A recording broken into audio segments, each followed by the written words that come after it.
اب آئیے تھوڑا سا قرآن کی طرف چلیں اور دیکھیں کہ پروردگار عالم نے جلدی جلدی سے کن کن پر لعنت بھیجی۔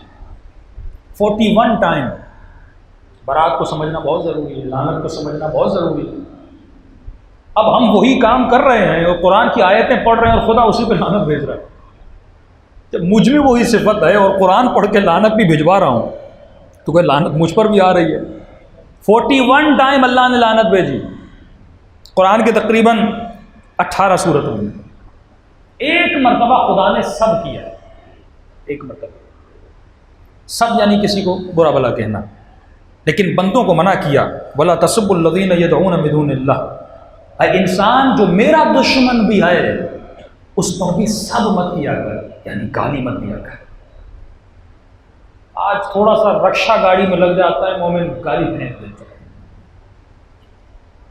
گالی ایک عام چیز بن گئی۔ قرآن کہتے ہیں وَلَا تَسُبُّوا، اللہ کے دشمن کو بھی گالی نہ دیا کر، اللہ کے دشمن کو، عدو اللہ کو گالی نہ دیا کر، لعنت بھیج۔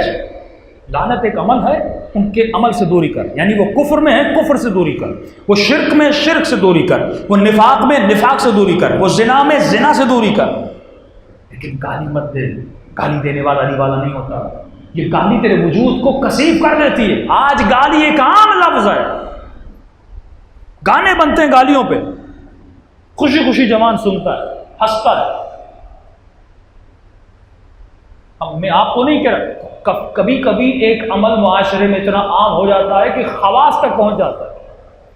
5-6 سال پہلے ایک طالب علم تھا، اس نے کہا مولانا ذرا دوست تھے، کہ آپ کو ایک فنی کلپ سناتا ہوں، جوک سناتا ہوں، سنائیے۔ اس میں ایک بندہ فون کرتا ہے، وہ اس کو گالی دیتا ہے، وہ اس کو گالی دیتا ہے، ابھی ہنس رہے تھے۔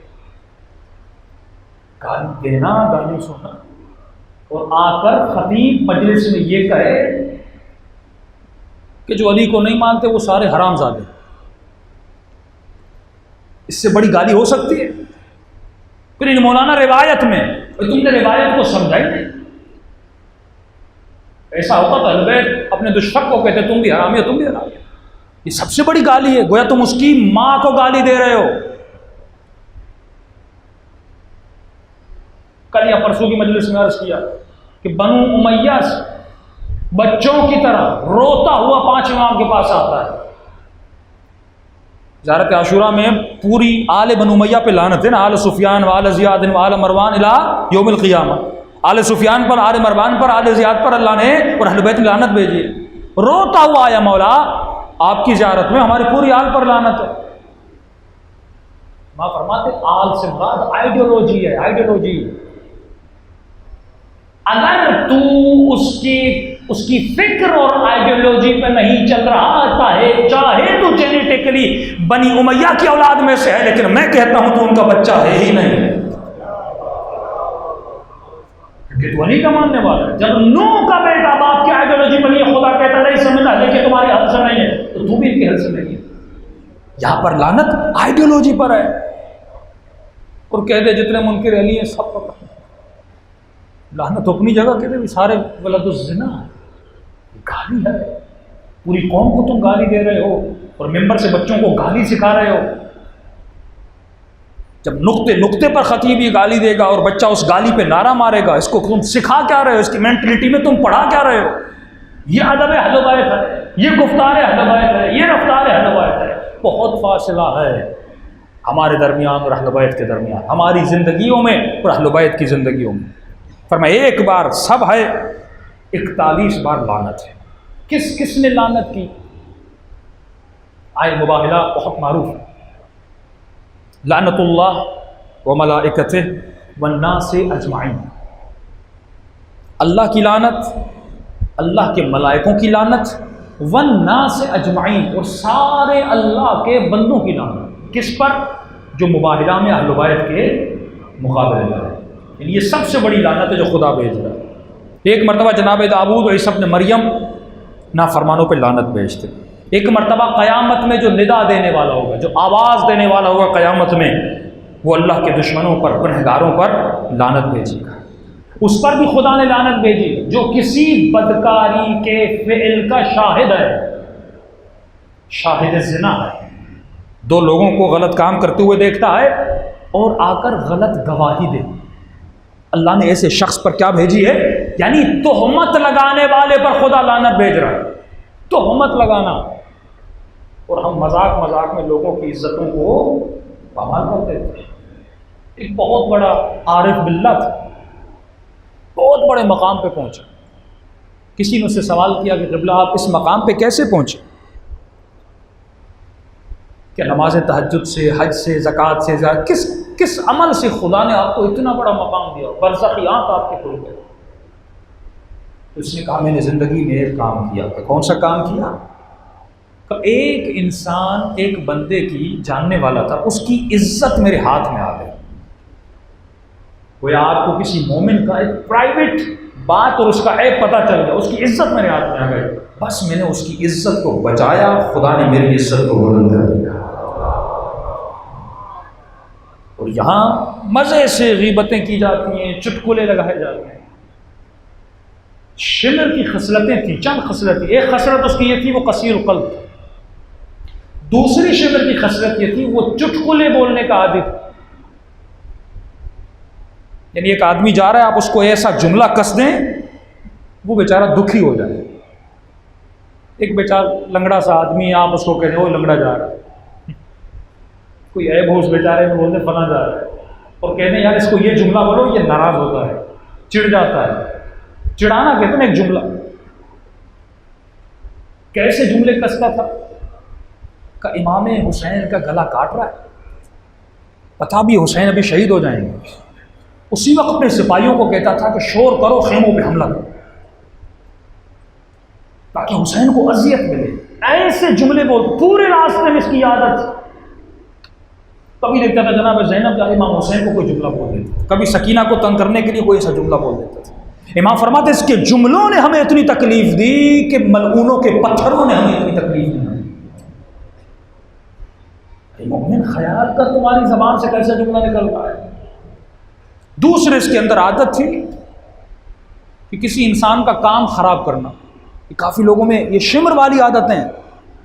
ابن زیاد کے پاس گیا اور کہنے لگا ابن سعد کسی کام کا نہیں، تو ابن سعد کو نکالا، یعنی اپنے ساتھی کے پیچھے چغلی کرنا، یہ اس کے اندر عادت ہے کہ وہ حسین کو کبھی قتل نہیں کرے گا، میں جانتا ہوں۔ دوسرا ریاست طلبی تھی اس میں، تو ایسا کر یہ عہدہ مجھے دے، کمانڈر مجھے بنا اور ایک حکومت مجھے دے۔ ابن زیاد نے 2 خط لکھے، ایک خط اس کو دیا، ایک خط ابن سعد کی طرف بھیجا، اس میں لکھا اگر تو اس عہدے پر عمل نہ کرے یا حسین کو قتل نہ کرے، یہ عہدہ میں دوں گا شمر کو، اور رین کی حکومت بھی شمر کو تھا۔ اس میں ریاست طلبی تھی، اس نے کہا شمر کو مل جائے گی، میرا عہدہ چلا جائے گا، عہدے کو بچانے کے لیے وہ کربلا چل پڑا۔ دوسرا خط اس کو دیا، دیکھو جب وہاں جاؤ اور اگر وہ انکار کرے وہیں پر اس کا سر کیا کرنا، الگ کر دینا، اتنی خبر سے۔ تو چغل خوری۔ دوسرا اس کے وجود میں حسد تھا، حاسد بڑا تھا کہ ہمارے وجود میں نہیں ہے۔ اللہ ایک انسان کو ترقی دیتا ہے، مال دیتا ہے، دولت دیتا ہے، اندر سے یہ مومن جلتا رہتا ہے، اللہ نے اسے کیوں دیا، مجھے کیوں نہیں دیا۔ صفات تو صفت ہے، لیکن امام فرماتے ہیں یہ پہچان جس پر تو لعنت بھیج رہا ہے وہ ان صفات کا مالک تھا، کہیں یہ صفات تیرے وجود میں تو نہیں ہے۔ اب جب انسان شمر پر لعنت بھیجے، پہلے یہ سوچے کہ شمری صفات کون سی تھی، جب وہ صفات وجود سے نکال دے گا، یہ دراصل براءت ہے اہل بیت کے دشمن سے۔ صلوات پڑھیں محمد علیہ وسلم۔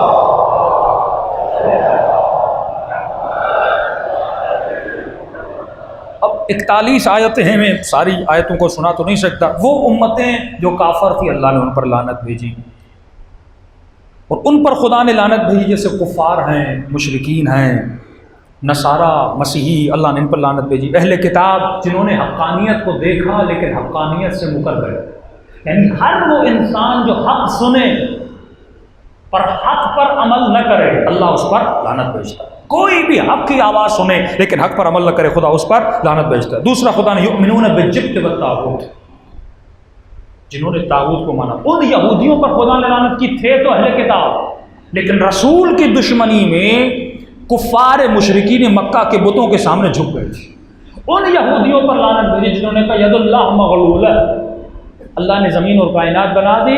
اور یہی عقیدہ آپ دیکھیں گے مفوضہ میں، ہمارے پاس شیعہ اخباری ایسے ہیں جن کا یہ عقیدہ ہے کہ خدا نے کائنات بنا دی، اب اللہ ہاتھ جوڑ کے بیٹھا ہوا ہے، ساری کائنات کس کے حوالے کر دی؟ اہل بیت کے حوالے کر دی.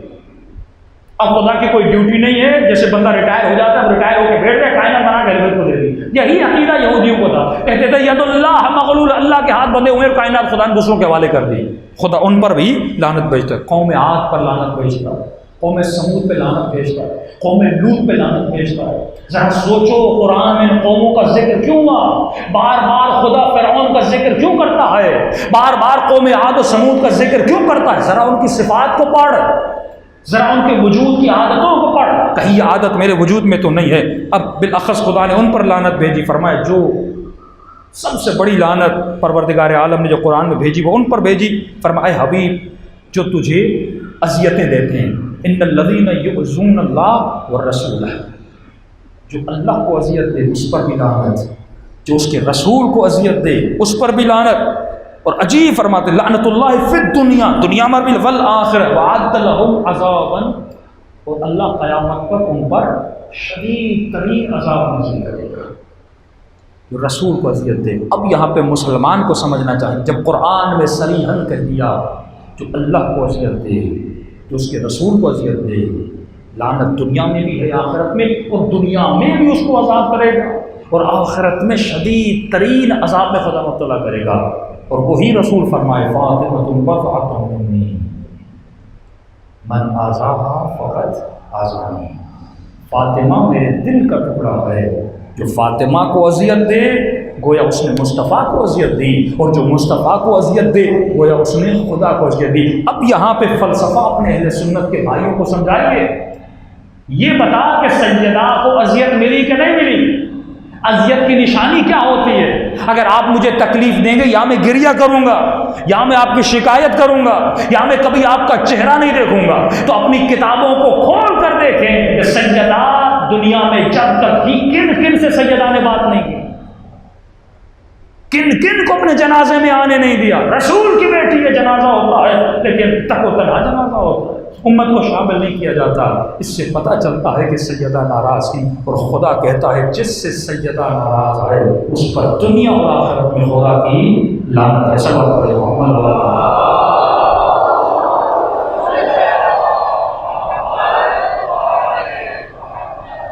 تو ہر وہ ایک ایک کر کے، کیونکہ مجالس میں اتنا وقت نہیں ہوتا کہ آپ کے 41 آیتیں پڑھی جائیں، قرآن جا کر کھولیے، دیکھیے خدا کن پر لعنت کر رہا ہے، کن سے نفرت کر رہا ہے. خدا کسی فرد سے نفرت نہیں کرتا، اس کے عمل سے نفرت کرتا ہے.